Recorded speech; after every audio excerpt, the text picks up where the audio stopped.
હું રતનપર અહીં રહું છું, રામેશ્વર મંદિર પાસે, અને અમે ભવ્ય આયોજન કર્યું છે. આખા વિશ્વમાં અત્યારે જય શ્રી રામના નારા લાગી રહ્યા છે, અને અમે પણ અહીંયા યજ્ઞનું, દીવડાનું અને ભજન ધૂનનો કાર્યક્રમ 22 તારીખે રાખેલ છે.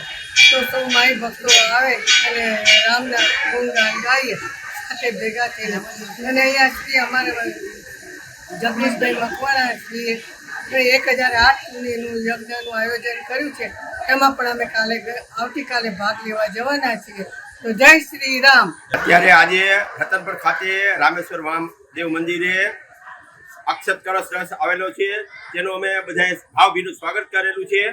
અને આગામી દિવસોમાં જ્યારે 22 તારીખે અયોધ્યામાં શ્રી રામ પ્રભુની પ્રાણ પ્રતિષ્ઠા મહોત્સવ જે ઉજવવાનો છે, ત્યારે અમારે રતનપર રામેશ્વર મંદિર ખાતે સવારથી જ લઈને દિવાળી કરતાં પણ વિશેષ માહોલ જામી રહ્યો છે.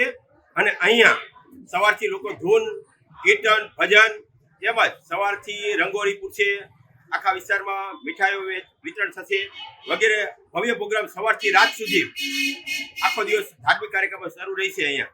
અને અમને વિશેષ એક આનંદ છે કે દિવાળી કરતાં પણ વિશેષ રતનપરમાં માહોલ જામેલો છે.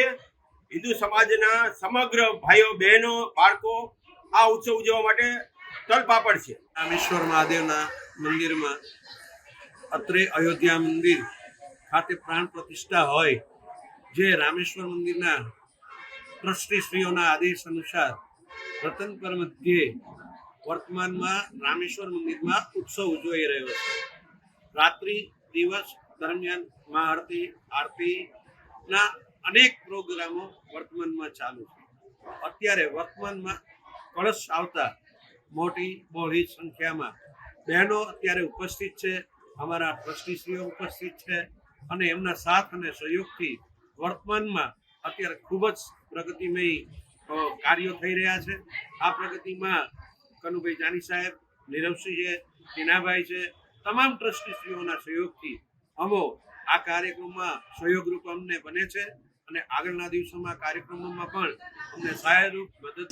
રતનપરમાં ખૂબ જ પ્રકારનો મોજ માહોલ રતનપર ખાતે જબરજસ્ત બહોળો અને દીપાવલી જેવો મહોત્સવ અમારે ઉજવી રહ્યા છીએ, જેમાં નગરપાલિકા પણ અમને સહયોગી બની છે, જેથી અમે તમામ પ્રકારે અમે સહયોગથી ચાલીએ છીએ અને સહયોગ મળતો રહે છે.